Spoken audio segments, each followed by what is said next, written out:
नमस्कार दोस्तों, राम राम। मैं हूं योगेश और आप सुन रहे हैं हॉरर कहानी, वो भी मेरी जुबानी। तो दोस्तों, आज मैं आप लोगों के लिए एक बहुत ही डरावनी कहानी लेकर आया हूं। कुछ कहानियां डराने के लिए नहीं होती, कुछ कहानियां रुलाने के लिए नहीं होती, और कुछ कहानियां ऐसी होती हैं जो डर, दर्द, दोस्ती और इंसानियत सब कुछ एक साथ महसूस करवा देती हैं। आज की कहानी थोड़ी छोटी जरूर है, लेकिन हर एक लम्हा आपको मजबूर कर देगा कि आप इसे आखिरी शब्द तक सुने। ये कहानी है एक ऐसे दोस्ती की जो बचपन में शुरू हुई, मौत के बाद भी जिंदा रही और वक्त के साथ एक वादे में बदल गई। ये कहानी है एक आत्मा की जो बदला नहीं, इंसाफ चाहती थी। ये कहानी है उस दर्द की जिसे समाज ने अनदेखा किया, और उस दोस्त की जो आखिरी दम तक साथ खड़ा रहा। अगर आप मानते हैं कि हर आत्मा बुरी नहीं होती, अगर आप मानते हैं कि कुछ रिश्ते मरकर भी खत्म नहीं होते, तो ये कहानी आपके दिल में उतर जाएगी। ये कहानी है गौरव की और उसकी बचपन की दोस्त पवित्रा की। तो चलिए शुरू करते हैं एक सच्ची, डरावनी लेकिन बेहद प्यारी कहानी जो आज भी अधूरी है। एक दोस्ती, एक आत्मा और एक वादा। तो दोस्तों, कहानी शुरू करने से पहले मुझे आपसे एक छोटी सी रिक्वेस्ट है कि अगर आप लोग मेरे चैनल पर नए हैं तो मेरे चैनल को सब्सक्राइब करें और मेरी वीडियो को लाइक करें। तो चलिए दोस्तों, बिना समय बर्बाद किए कहानी शुरू करते हैं। मेरा नाम गौरव है। मैं मुंबई से बिलोंग करता हूं, लेकिन मेरी जड़ें कर्नाटक के एक छोटे से गांव से जुड़ी हुई हैं। जब मैं बहुत छोटा था, शायद 4 या 5 साल का, तब मुझे ठीक से समझ भी नहीं थी कि दुनिया कैसी होती है। हर साल की तरह उस साल भी मेरे माता पिता मुझे मेरे दादा दादी के पास गांव छोड़ने आए थे। मेरे दादा दादी एक बहुत बड़े शिव मंदिर के ट्रस्टी थे और उनका घर उसी मंदिर परिसर के अंदर था। मंदिर और घर दोनों एक ही जगह पर थे। सुबह शाम गांव के लोग पूजा पाठ के लिए वहीं आते थे। चारों तरफ घंटियों की आवाज, धूप अगरबत्ती की खुशबू और शांति का माहौल रहता था। लेकिन उस शांति के बीच एक चीज थी जो मुझे बहुत खलती थी, अकेलापन। मेरी उम्र का कोई बच्चा वहां नहीं था, न खेलने वाला, न बात करने वाला। दिन भर मैं मंदिर के आंगन में इधर उधर घूमता रहता था। कभी सीढ़ियों पर बैठ जाता, कभी घंटियों को देखकर खुश हो जाता, लेकिन कुछ ही देर में फिर बोर हो जाता था। एक दिन गांव में पास ही रहने वाली एक फैमिली पूजा करने आई। उनका घर मंदिर से 1-2 ब्लॉक दूर था। उनके साथ एक छोटी सी लड़की भी थी, लगभग मेरी ही उम्र की। मैंने उसे देखा तो पहली बार मुझे लगा कि शायद अब कोई मिलेगा जिससे मैं खेल सकूं।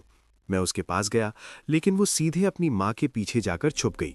उसने मेरी तरफ देखा तक नहीं। मैं वहीं खड़ा रह गया।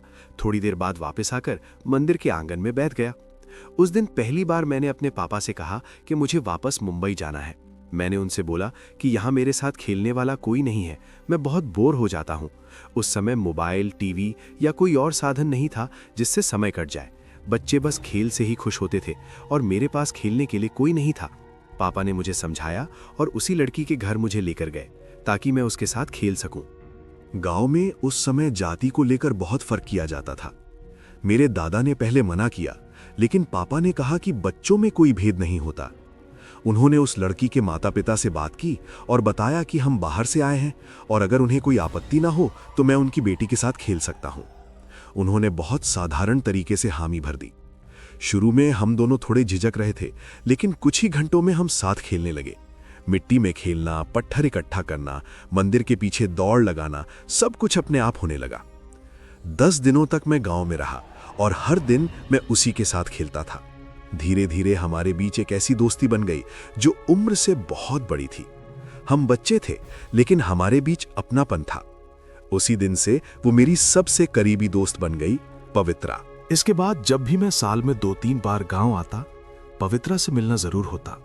हम बड़े होते जा रहे थे, लेकिन हमारी दोस्ती वैसी ही बनी रही। फिर समय बदला। मैं 10वीं में पहुंचा, बोर्ड की पढ़ाई, फिर 11वीं में साइंस स्ट्रीम। पढ़ाई का प्रेशर बढ़ गया और मेरा गांव जाना कम हो गया। उस दौर में मोबाइल हर किसी के पास नहीं होता था। कभी कभी लैंडलाइन फोन से हमारी बात हो जाती थी।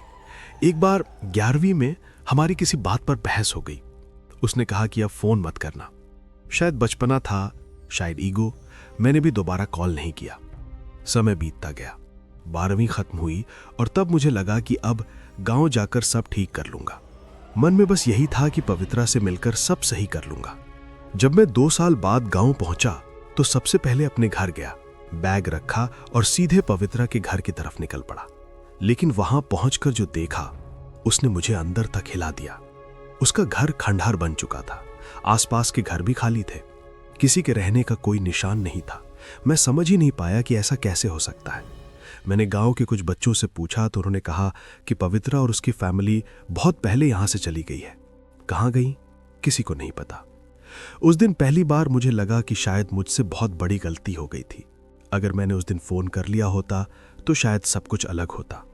मैं भारी मन लेकर वापस अपने घर लौटा, लेकिन मेरे दिल में एक सवाल बैठ चुका था, पवित्रा आखिर गई कहां? पवित्रा के घर को खंडर बना देखकर मैं पूरी तरह टूट चुका था।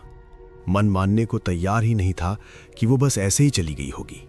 मैं बार बार वही गलियां घूमता रहा जहां हम बचपन में खेला करते थे, वही रास्ता, वही मोड़, लेकिन सब कुछ बदला हुआ था, जैसे उस जगह से जान ही निकल गई हो। शाम होते होते मैं वापस दादी के पास गया। हिम्मत करके उनसे पूछा कि पवित्रा और उसकी फैमिली कहाँ चली गई है। दादी ने बस इतना कहा, बेटा वो लोग यहां से चले गए हैं, अब मत पूछ। उनकी आवाज में एक अजीब सी घबराहट थी।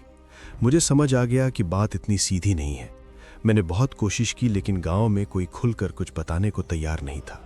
हर कोई या तो बात बदल देता या चुप हो जाता। उसी रात मुझे पहली बार यह एहसास हुआ कि कुछ बहुत गलत हुआ है और शायद जानबूझकर मुझसे छुपाया जा रहा है। अगले दिन मैं मंदिर गया, वही मंदिर जहां बचपन से मैं खेलता आया था। वही पुजारी जी जिन्होंने मुझे पूजा पाठ सिखाया था, आज भी वहीं थे। मैंने उनके पूजा खत्म करने का इंतजार किया। जब वे बाहर आए तो हम मंदिर के बाहर बनी पत्थर की पट्टी पर बैठ गए। थोड़ी देर तक कोई कुछ नहीं बोला। फिर मैंने उनसे सीधा सवाल किया, पुजारी जी पवित्रा कहाँ गई? मेरी आवाज कांप रही थी। उन्होंने मेरी तरफ देखा, फिर नजरें झुका लीं। कुछ सेकंड की खामोशी के बाद उन्होंने कहा कि क्योंकि मैंने बचपन से पवित्रा के साथ दोस्ती निभाई है, इसलिए वो मुझसे झूठ नहीं बोलेंगे, लेकिन जो वो बताने वाले हैं वो सुनने की ताकत मुझ में होनी चाहिए। ये सुनकर मेरा दिल और तेज धड़कने लगा। मुझे लग रहा था कि अब जो सच सामने आने वाला है वो मुझे अंदर तक तोड़ देगा। पुजारी जी ने बताया कि पवित्रा और उसकी फैमिली की मौत हो चुकी है। ये सुनते ही मेरे कानों में जैसे आवाज गूंजने लगी। मुझे यकीन ही नहीं हुआ। मैंने कहा कि सब लोग तो बोल रहे हैं कि वो लोग बाहर शिफ्ट हो गए हैं। तब पुजारी जी ने बताया कि मेरे दादा दादी ने ही गांव वालों से कहा था कि जब भी मैं आऊं मुझे सच्चाई ना बताई जाए, क्योंकि मेरा उससे बहुत लगाव था। फिर उन्होंने जो कहानी सुनाई उसने मेरी आत्मा तक को हिला दिया। पवित्रा के साथ कुछ लोग गलत व्यवहार करते थे, उसे छेड़ते थे। एक बार उसकी फैमिली ने पुलिस में शिकायत की।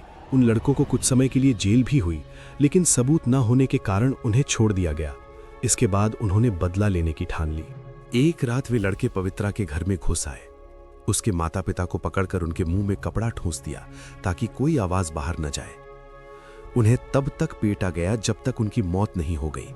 उसके बाद उन्होंने पवित्रा के साथ वो किया जिसे शब्दों में बयान करना भी मुश्किल है।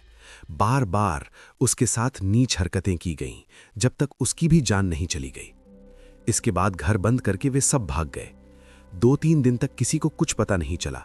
जब बदबू फैली तब घर खोला गया और अंदर का दृश्य देखकर लोग सन्न रह गए। पवित्रा का शरीर बिना कपड़ों के पड़ा था।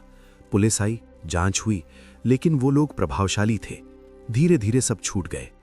उस दिन के बाद से वो घर शापित माना जाने लगा। पुजारी जी ने बताया कि अंतिम संस्कार के बाद भी उस घर से अजीब आवाजें आने लगीं, जैसे कोई मदद के लिए चिल्ला रहा हो। कई लोगों ने पवित्रा की आवाज सुनी, जिसमें वो कहती थी कि हमने तुम सबको बुलाया था लेकिन कोई नहीं आया। डर के मारे आसपास के घर भी खाली हो गए। कुछ लड़के जो वहां नशा करने आते थे, उनकी भी रहस्यमयी मौतें हुईं। कहा जाता है कि जिन जिन लोगों ने पवित्रा को जिंदा रहते गलत कहा या छुआ था, वो वहां से जिंदा नहीं लौटे। ये सब सुनकर मेरा दिल बैठ चुका था। मैं समझ नहीं पा रहा था कि मैं क्या करूं। एक ही सवाल दिमाग में घूम रहा था, क्या पवित्रा अब भी वहीं है, और अगर है तो किस रूप में? पुजारी जी से सच्चाई सुनने के बाद मैं जैसे अंदर से खाली हो चुका था। शरीर मंदिर में बैठा था, लेकिन दिमाग उस खंडहर में अटका हुआ था जहां कभी पवित्रा हंसती थी। मैं अपने घर लौटा। कमरे में बंद होकर देर तक बस दीवार को घूरता रहा। मन में बार बार यही सवाल उठ रहा था कि जिस लड़की के साथ मैंने बचपन बिताया, उसके साथ इतना भयानक सब कुछ हो गया और मुझे कुछ भी पता नहीं चला। अपराध बोध मुझे खाए जा रहा था। मुझे लग रहा था कि अगर मैं उस समय उससे बात करता रहता, अगर 2 साल पहले ही गांव आ जाता, तो शायद हालात कुछ और होते। उसी बेचैनी के बीच मैंने एक फैसला कर लिया। लोग चाहे जो भी कहें, मैं उस घर में जरूर जाऊंगा। चाहे जो भी हो, मुझे खुद देखना था, खुद महसूस करना था कि वहां आखिर है क्या। शाम करीब 5 बजे मैं उस गली में पहुंचा, वही गली जिसके अंत में पवित्रा का घर था। सामने एक छोटा सा पार्क था जहां हम बचपन में घंटों खेलते थे। आज वहां सन्नाटा था। मैं उसी बेंच पर बैठ गया और उस घर को देखने लगा। खिड़कियां टूटी हुई थीं, दीवारों पर काई जमी थी और दरवाजा आधा झुका हुआ था। आसपास कोई नहीं था। गांव में ये बात मशहूर थी कि शाम के बाद उस रास्ते से कोई नहीं गुजरता। थोड़ी देर बाद मैंने चारों तरफ देखा और धीरे धीरे उस खंडहर के अंदर चला गया। अंदर कदम रखते ही मुझे तापमान में अजीब सा फर्क महसूस हुआ, जैसे अचानक ठंड उतर आई हो। हवा भारी लग रही थी, दिल तेज धड़क रहा था, लेकिन मैं रुका नहीं। मैं अंदर एक कोने में बैठ गया। 5-7 मिनट तक कुछ नहीं हुआ, सिर्फ मेरी सांसों की आवाज और दिल की धड़कनें सुनाई दे रही थीं। तभी अचानक एक आवाज आई, तुम बहुत देर कर दिए गौरव। यह आवाज सुनते ही मेरा पूरा शरीर सुन्न हो गया। ये वही आवाज थी जिसे मैं सालों से भूल नहीं पाया था, पवित्रा की आवाज। मैंने घबरा कर चारों तरफ देखा, लेकिन वहां कोई नहीं था। मैंने खुद को संभालने की कोशिश की, शायद दिमाग का वहम हो। तभी फिर से आवाज आई, इस बार और पास से। मैं रोने लगा। बिना सोचे समझे मेरे मुंह से निकल गया, मुझे माफ कर देना, मैं आ नहीं पाया। उस पल मैं एक बच्चा बन चुका था जो अपनी दोस्त को खो चुका था। कुछ सेकंड की खामोशी के बाद आवाज आई, तुम्हारी गलती नहीं थी, गलती मेरी थी। मैंने तुमसे झगड़ा किया और फिर कभी फोन नहीं किया। उसकी आवाज में कोई गुस्सा नहीं था, बस अपनापन था। उसने कहा कि पूरे गांव में सिर्फ मैं ही उसका सच्चा दोस्त था, बाकी सब ने उसे उसकी जाति की वजह से ताने दिए, लेकिन मैंने कभी फर्क नहीं किया। उसने कहा कि उसे अच्छा लगा कि मैं आज वहां आया। मैं उसे देखना चाहता था, लेकिन देख नहीं पा रहा था। मैंने पूछा भी, लेकिन उसने कहा कि अभी समय नहीं आया है। फिर उसने मुझे वहां से जाने को कहा, बोली कि अभी ये जगह मेरे लिए सुरक्षित नहीं है। भारी मन से मैं वहां से निकल आया, लेकिन मेरे अंदर एक बात साफ थी, पवित्रा अब भी वहीं थी। उस रात मैं घर लौटकर फूट फूट कर रोया। नींद मेरी आंखों से गायब हो चुकी थी। दिमाग में वही आवाज गूंज रही थी। अगली सुबह मैं सीधे पुजारी जी के पास गया और उन्हें सब कुछ बताया। उन्होंने ध्यान से सुना और कहा कि अगर मैंने सच में उसकी आवाज सुनी है, तो इसका मतलब है कि वो अब भी उसी जगह बंधी हुई है। उन्होंने मुझे चेतावनी दी कि अब जो भी होगा वो साधारण नहीं होगा। लेकिन मैं डर नहीं रहा था। डर से ज्यादा अब मेरे अंदर जिम्मेदारी थी। मैंने तय कर लिया था कि चाहे जो भी हो, मैं पवित्रा को यूं ही नहीं छोड़ूंगा। उसकी कहानी यहीं खत्म नहीं होने दूंगा। पुजारी जी से बात करने के बाद मेरे मन में एक अजीब सी बेचैनी थी। वो डर नहीं था, बल्कि किसी अपने के लिए चिंता थी। मुझे साफ महसूस हो रहा था कि पवित्रा अब सिर्फ एक कहानी नहीं रही, वो सच में उस खंडहर से जुड़ी हुई थी। उसी दिन मैंने तय किया कि अब मैं रोज शाम को वहां जाऊंगा। डर चाहे जितना भी हो, मैं पीछे नहीं हटूंगा। अगली शाम मैं फिर उसी वक्त लगभग 5 बजे उस गली में पहुंचा। इस बार मन थोड़ा ज्यादा भारी था, लेकिन कदम अपने आप आगे बढ़ रहे थे। अंदर जाते ही वही ठंडा एहसास, वही भारी हवा। ऐसा लग रहा था जैसे कोई मुझे देख रहा हो, लेकिन फिर भी मैं अंदर बैठ गया। कुछ देर बाद वही आवाज, इस बार पहले से ज्यादा साफ। उसने मुझसे पूछा कि मैं फिर क्यों आया। मैंने कहा कि मैं उसे अकेला नहीं छोड़ सकता। फिर उसने धीरे धीरे उन लोगों के बारे में बताया जिन्होंने उसके साथ गलत किया था। उसकी आवाज में दर्द नहीं था, बल्कि थकान थी। उसने कहा कि जिन लोगों ने उसके साथ बुरा किया, उन्हें सजा मिल चुकी है। वो एक एक करके उसी रास्ते से गुजरे और फिर कभी वापस नहीं लौटे। ये सुनकर मेरे रोंगटे खड़े हो गए। मुझे समझ में आने लगा कि गांव में जो मौतों की बातें होती थीं, वो महज अफवाह नहीं थीं। वो सब उसी का बदला था। लेकिन उसके शब्दों में कोई खुशी नहीं थी, बस एक ठंडा सा सुकून था, जैसे कोई बहुत भारी बोझ उतर गया हो। मैंने उससे पूछा कि क्या वो अब भी यहीं फंसी हुई है। उसने कहा कि हाँ, जब तक इस जगह से जुड़ा दर्द रहेगा, तब तक वो भी यहीं रहेगी। तभी अचानक बाहर पुलिस की गाड़ी की आवाज आई। सायरन नहीं था, लेकिन जीप के रुकने की आवाज साफ सुनाई दी। उसने मुझे तुरंत छुपने को कहा। मैं दीवार के पीछे चला गया। अजीब बात यह थी कि मुझे डर नहीं लग रहा था, मुझे लग रहा था कि वो मुझे बचा रही है। पुलिस थोड़ी देर रुकी और फिर चली गई। उसके जाने के बाद उसने कहा कि मुझे अभी वापस चले जाना चाहिए। उसकी आवाज में चिंता थी। पहली बार मुझे लगा कि अब वो मेरी नहीं बल्कि मेरी दोस्त की तरह सोच रही है। उस रात मैं घर लौटा, लेकिन नींद फिर भी नहीं आई। दिमाग में सवाल घूम रहे थे। क्या वो कभी मुक्त हो पाएगी? क्या उसका यूं बंधा रहना ठीक है? अगले दिन मैं फिर पुजारी जी के पास गया। उन्होंने कहा कि अगर आत्मा बदला लेकर शांत नहीं होती तो वो और खतरनाक हो जाती है। लेकिन पवित्रा अलग थी। वो बदले के बाद भी अटकी हुई थी। इसका मतलब था कि उसका मन अब भी किसी चीज से बंधा है। शायद इंसाफ से, शायद उस जगह से, या शायद उस समाज से जिसने उसे कभी अपनाया ही नहीं। उस दिन पहली बार मुझे लगा कि शायद मैं ही उसकी आखिरी उम्मीद हूं। शाम को जब मैं फिर खंडहर पहुंचा तो उसने मुझसे एक बात कही। अगर मुझे सच में शांति चाहिए तो इस जगह को बदलना होगा। उसकी बात सुनकर मैं चुप हो गया। उसने कहा कि वो नहीं चाहती कि कोई और बच्चा, कोई और लड़की वही दर्द झेले जो उसने झेला। उस पल मुझे समझ आ गया कि ये सिर्फ डर की कहानी नहीं है, ये इंसाफ की कहानी है। और अब मैं इससे पीछे नहीं हट सकता था, चाहे इसके लिए मुझे पूरे गांव के सामने क्यों न खड़ा होना पड़े। अगले कुछ दिन मेरी जिंदगी के सबसे अजीब दिन थे। मैं दिन में बिल्कुल सामान्य रहता, लेकिन शाम होते ही मेरा मन उसी खंडहर की तरफ खिंचने लगता। ऐसा लगता था जैसे कोई मुझे बुला रहा हो। एक शाम मैं वहां बैठा हुआ था जब अचानक उसने मुझसे कहा कि कुछ गलत होने वाला है। उसकी आवाज में इस बार चिंता साफ थी। उसने कहा कि कुछ लोग ऐसे हैं जिन्होंने उसे जिंदा रहते हुए बहुत बुरा कहा था, और अब उनमें से एक उसके बहुत करीब आ चुका है। मुझे ठीक से समझ नहीं आया कि वो क्या कहना चाहती है, लेकिन मेरे दिल में अजीब सा डर बैठ गया। उसी रात गांव में हड़कंप मच गया। रात के करीब 12 बजे मंदिर का दरवाजा जोर जोर से बजा। मैं भी वहीं था। बाहर कुछ लोग खड़े थे, उनके चेहरे पर डर था। उन्होंने बताया कि एक लड़का सुरेश अजीब तरह से बर्ताव कर रहा है। वो अपनी ही बहन और माँ बाप पर हाथ उठा रहा है।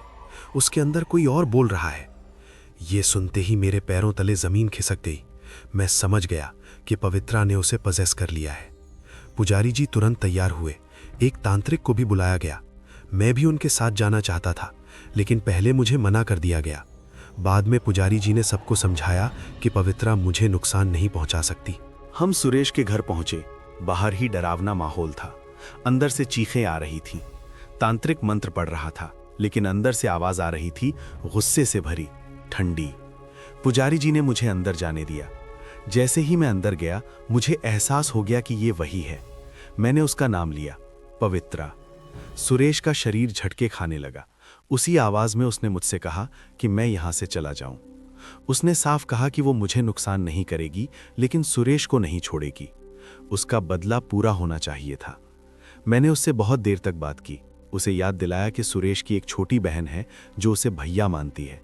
अगर उसे कुछ हो गया तो उस बच्ची का क्या होगा? मैंने कहा कि जो सजा मिलनी थी वो असली गुनहगारों को मिल चुकी है। सुरेश ने बस गलत बातें कही थीं, वो अपराधी नहीं था। मेरी बातें सुनकर कमरे में सन्नाटा छा गया। अचानक सुरेश का शरीर ढीला पड़ गया।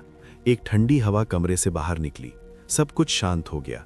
तांत्रिक और पुजारी जी दोनों समझ गए कि आत्मा चली गई है। मैं बाहर निकला तो मेरे पैर कांप रहे थे। पुजारी जी ने मुझसे पूछा, कौन थी? मैंने सिर्फ इतना कहा, पवित्रा। उन्होंने मेरी तरफ देखा और बोले कि अब ये कहानी यहीं खत्म नहीं होगी, क्योंकि जिसने इतनी तकलीफ सही हो वो यूं ही मुक्त नहीं होता।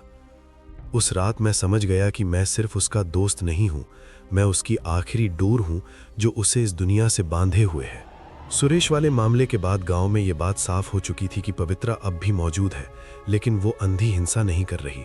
पुजारी जी ने मुझे अलग बुलाकर कहा कि अगर कोई इंसान उसे शांति दिला सकता है तो वो मैं हूं।